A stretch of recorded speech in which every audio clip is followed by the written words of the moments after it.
World leaders have made big pledges at the opening of the COP26 climate conference in Glasgow. The summit's been called the last best chance for meeting the 1.5 degree Celsius target.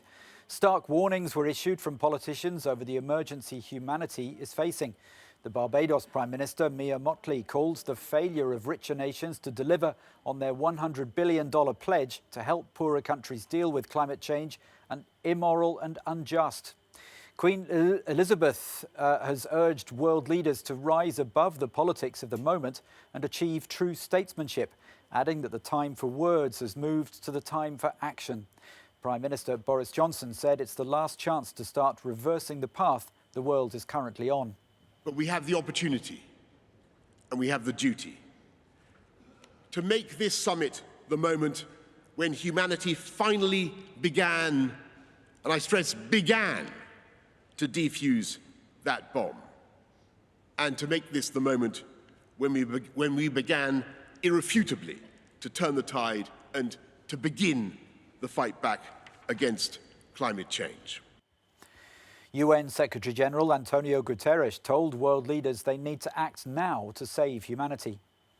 And it's time to say enough. Enough of burning and drilling and mining our way deeper. We are digging our own graves. Excellencies, the science is clear. We know what to do.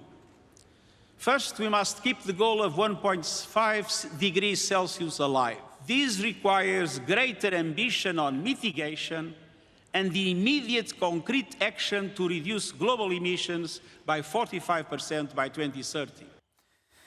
Well, cutting carbon emissions is key to keeping 1.5 alive. That's the pledge to limit global warming to 1.5 degrees Celsius by 2050. US President Joe Biden, whose country is one of the world's biggest carbon emitters, said Washington is back on board when it comes to committing to climate goals. Reducing US emissions by 50 to 52% below 2005 levels by 2030 will demonstrate to the world the United States is not only back at the table, but hopefully leading by the power of our example. I know it hasn't been the case, and that's why my administration is working overtime to show that our climate commitment is action, not words. European Commission President Ursula von der Leyen, who wants Europe to be the first climate-neutral continent, told the conference that we're running out of time. Climate change is man-made, science tells us, so we can do something about it. It's our opportunity to write history even more. It's our duty to act now. Europe, with its European Green Deal, will spare no effort to become the first climate-neutral continent. But at this COP, we all must speed up our race to net zero. We're running out of time. But India's Prime Minister bucked the trend on net zero carbon emissions. Narendra Modi said his country will stop adding greenhouse gases to the atmosphere, but fell decades short of the official target.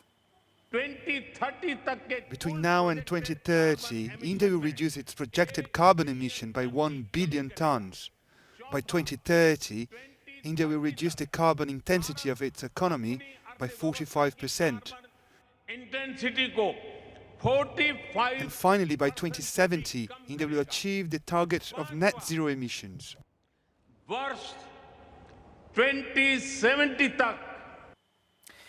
Gregoire Laurie is at COP26 for us. He says there is a feeling of urgency. It is a sense of emergency. That is the atmosphere here in Glasgow. Of course, this COP26, in a way, is the moment to put the Climate Paris Agreement into action. And all leaders know that this decade, this current decade, is decisive to curb carbon emission and to limit global warming to below 2 degrees. And that's also the heart of the negotiations, how the nations, the parties are willing to make an effort. If we look at the pledges and the commitments right now, we are more getting to 2.7 degrees in the rise of temperature. So we'll see in the coming 2 weeks if the parties and the nations are willing to get closer to 2 degrees or even to get below 2 degrees. And it is also the time to see if developed countries are willing to help developing countries and the most vulnerable ones through this fund of $100 billion a year. That's the sense of emergency that we could feel here in Glasgow. Activists protested outside the conference, urging politicians to take action. Greta Thunberg was among the demonstrators, as well as activists from Extinction Rebellion and the Pilgrims Procession. More protests are planned in the coming days. And back inside the conference, representatives from some of the world's worst affected areas also called for immediate change. You all have the power here today to be better. To remember that in your meeting rooms and drafting documents are more than just black and white objects. To remember that in your words, you wield the weapons that can save us or sell us out. Today, the climate is warming, the animals are disappearing, the rivers are dying, and our plants don't flower like they did before. The earth is speaking. She tells us that we have no more time. Indigenous peoples are in the front line of the climate emergency, and we must be at the center of the decisions happening here.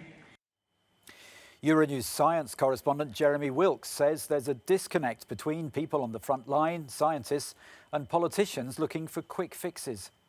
I think there is, and actually, you know, I'm fortunate enough to have actually been to some of the places in Europe that have been affected by these things. You know, I've stood on a melting glacier in the Alps. I've been to Germany where they had those floods. I've been in the Mediterranean where they have these Mediterranean heat waves, and that's just in Europe. For the people who are in these low-lying islands who are represented there in Glasgow at the moment, they will be acutely aware of what's coming out in terms of announcements from the scientists. For example, 4.4 millimetres is the new number for the level of sea rise per year. That's accelerated from 3.3. Some of those islands are very low-lying, and so for them, they know that that already means for them when storms come, it's going to be more dangerous, it's going to, you know, take lives, it's going to destroy livelihoods.